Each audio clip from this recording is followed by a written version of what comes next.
Hello friends, welcome to job streams. IBPS की तरफ से क्लर्की लेवल की वैकेंसी आ चुकी है। आप यहाँ पे देख सकती हैं, ऑफिशियल नोटिफिकेशन है और इसकी लिंक दे दी जाएगी डिस्क्रिप्शन बॉक्स में। आप लिंक पे क्लिक करके फॉर्म को फिल कर सकते हैं। तो इस वीडियो को पूरा देखें ताकि सारा कुछ आपको आसानी से समझ में आ जाए।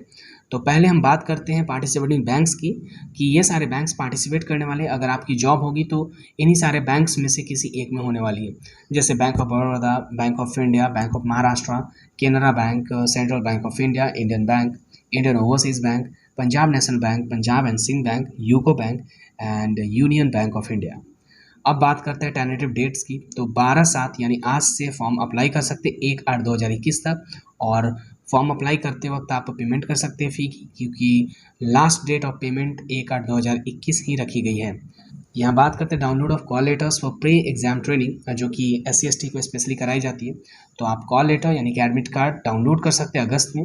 और conduct of pre exam training, और ट्रेनिंग जो कराई जाएगी वो 16/8/2021 के बाद से कराई जाएगी। अब यहाँ पे देख सकते हैं download of call letter of prelim exam, जो प्रीलिम्स एग्जाम होगी उसकी आप कॉल लेटर डाउनलोड कर सकते हैं अगस्त में। और ऑनलाइन एग्ज़ाम जो होगी प्रीलिम्स की वो 28 को होगी, 29/8/2021 को होगी और 4/9/2021 को होगी। यानी 3 डेट में एग्ज़ाम ली जाएगी प्रीलिम्स की। Result of online exam prelims, तो प्रिलिमिनरी एग्ज़ाम्स की जो रिज़ल्ट आएगी वो सितंबर या अक्टूबर में रिलीज़ कर दी जाएगी। और अक्टूबर में फिर आप डाउनलोड कर सकते हैं मेंस एग्ज़ाम्स की कॉल लेटर, एडमिट कार्ड। और फिर आपकी जो एग्ज़ाम होगी मेंस की वो 31/10/2021 को ले ली जाएगी। और प्रोविज़नल अलॉटमेंट यानी अप्रैल 2022 तक आपकी अलॉटमेंट हो जाएगी, यानी कि आप जॉब में आ जाएंगे। तो बहुत ही जल्द सारा कुछ करा दिया जाएगा। अगर आपने तैयारी कर रखा है बैंकिंग की, या अगर आप SSC की तैयारी कर चुके हो, और अगर आपने गवर्नमेंट की किसी भी सेक्टर में तैयारी किया हुआ है, आपकी रीजनिंग, मैथ्स और इंग्लिश भी अच्छे पकड़ है, तो प्लीज़ आप ज़रूर इस फॉर्म को फिल करें, क्योंकि बहुत जल्दी इसमें जॉब लगने वाली है, टाइम टेकिंग नहीं है। तो आगे बढ़ते हैं, क्या क्राइटेरिया है इस फॉर्म को फिल करने का। तो ये सारा कुछ वही है नॉर्मल, कि 5 साल, 3 साल, 10 साल जो भी है। अगर आपकी एज क्राइटेरिया फुलफिल नहीं हो पा रही है, आप एक्स्ट्रा चले जा रहे हैं, 28 साल से ज़्यादा आपकी उम्र है, अगर आप OBC में आते हैं, SC/ST में आते हैं, तो कंफर्म रहे कि आपकी उम्र बढ़ने वाली है, यानी 3 साल, 4 साल, 5 साल आपको रिलैक्सेशन दी जाएगी और आप इस फॉर्म को फिल कर सकते हैं।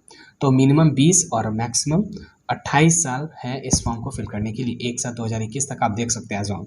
एजुकेशन और क्वालिफिकेशन की बात करें तो यहाँ बोर्ड है graduation in A discipline, BA, BCom, BSc, BTech, किसी भी डिसिप्लिन से, किसी भी स्ट्रीम से अगर आपने ग्रेजुएशन किया हुआ है तो इस फॉर्म को फिल कर सकते हैं। यहाँ पे आप देख सकते हैं कुछ और इम्पॉर्टेंट है।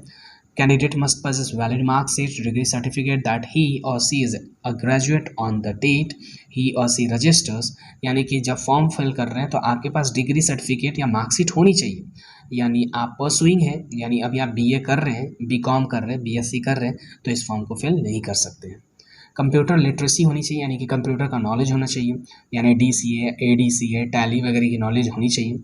और साथ ही साथ अगर आपने इस टाइप का कोर्स नहीं किया हुआ है और अपने मैट्रिक, इंटर में कंप्यूटर पढ़ा हुआ है, कंप्यूटर पेपर लिया हुआ है, तो भी आपके लिए कोई प्रॉब्लम नहीं है, आप इस फॉर्म को फिल कर सकते हैं। ओवरऑल कंप्यूटर की नॉलेज होनी चाहिए और लोकल लैंग्वेज तो होनी चाहिए। और ये याद रखें, आप बैंकिंग का अगर फॉर्म फिल कर रहे हैं तो लोकल लैंग्वेज, यानी जिस क्षेत्र में आप भरना चाह रहे हैं, जिस स्टेट में फिल करना चाह रहे हैं फॉर्म को, तो उस स्टेट की लोकल लैंग्वेज की नॉलेज आपको होनी चाहिए। यहाँ पे सारा कुछ लिखा हुआ है कि डॉक्यूमेंट्स आपके साथ तैयार होने चाहिए, your documents should be there with you in original. तो ये सारी बात है। कैलकुलेशंस और परसेंटेज, ये सारा कुछ है। तो ये बात की बात है, बस आपको पढ़ाई करनी है अच्छे से और मार्क्स लानी है। ये EWS का सेक्शन है, यानी कि इकोनॉमिकल वीकर सेक्शन। तब आप माने जाएंगे जब आपकी इनकम सालाना 8 लाख से कम हो, सारे सैलरी, एग्रीकल्चर, बिजनेस, प्रोफेशन को मिलाने के बाद, यानी जितने भी आए हैं, जितने भी तरीके से आपके घर में आए होते, वो 8 लाख से कम होनी चाहिए। इस तरीके से कुछ इन्फॉर्मेशन दी हुई है यहाँ पे। बात करें यहाँ पे एग्जामिनेशन की, तो प्रीलिम्स एंड मेंस होगी। तो प्रीलिम्स में 3 सब्जेक्ट से पूछे जाते हैं, इंग्लिश लैंग्वेज, और 30 क्वेश्चंस होंगे 30 मार्क्स के। न्यूमेरिकल एबिलिटी यानी कि मैथ्स 35 क्वेश्चन 35 मार्क्स के। और रीजनिंग एबिलिटी यानी कि रीजनिंग और तार्किक शक्ति जिसको बोलते हैं, बौद्धिक क्षमता, वो 35 क्वेश्चन 35 मार्क्स है। टोटल 100 मार्क्स के होंगे, 100 क्वेश्चन है। और 60 मिनट दिए जाएंगे in total, but 20-20 minute separate किया जाएगा। यानी for each test you have only 20 minutes. Okay, 20 minute बाद आप फिर न्यूमेरिकल एबिलिटी कर सकते हैं, 20 मिनट बाद फिर रीजनिंग एबिलिटी कर सकते हैं, एक साथ नहीं कर सकते हैं, इस बात का ध्यान रखें। अगर मेंस एग्ज़ाम की बात करें तो सेम चीज़ है, बस सब्जेक्ट बढ़ गई है 2 और थोड़ा क्वेश्चंस का लेवल बढ़ गया है। तो जनरल या फाइनेंशियल अवेयरनेस आएंगी और जनरल इंग्लिश है, reasoning ability and computer aptitude और क्वांटिटेटिव एप्टीट्यूड जो कि मैथ्स है। तो जनरल या फाइनेंशियल अवेयरनेस आपको पढ़ना होगा, 50 क्वेश्चन 50 मार्क्स के हैं और यहाँ पे कंप्यूटर भी जुड़ गया है रीजनिंग के साथ, 50 क्वेश्चन 60 मार्क्स के।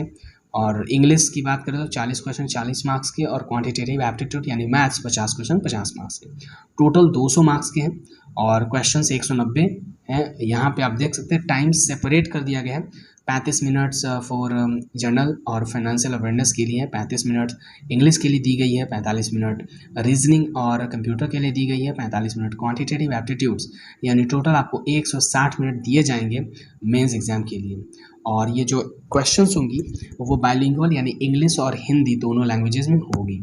ओके, बात करें क्वेश्चन अटैम्प्ट की, तो अगर आप एक क्वेश्चन गलत करते तो 1/4 मार्क्स आपके काट लिए जाएंगे यानी 0.25। अगर 4 क्वेश्चन आप गलत करते तो आपके 1 मार्क्स काट लिए जाएंगे, तो इस बात का भी आप खास ध्यान रखें, नेगेटिव मार्किंग होगी। एग्जामिनेशन सेंटर की बात करें तो आप अपने हिसाब से एग्जामिनेशन सेंटर दे सकते हैं, अपने कन्वीनियंस के हिसाब से, जहां पे आप आसानी से जाके एग्ज़ाम दे सकें। क्योंकि यहाँ पे दूसरे में आप देख सकते हैं लिखा हुआ है no request for change of centre for examination shall be entertain, यानी अगर आप बाद में चाहते हैं कि एग्जामिनेशन सेंटर चेंज हो जाए तो ये नहीं की जाएगी, इस बात का ध्यान रखिए।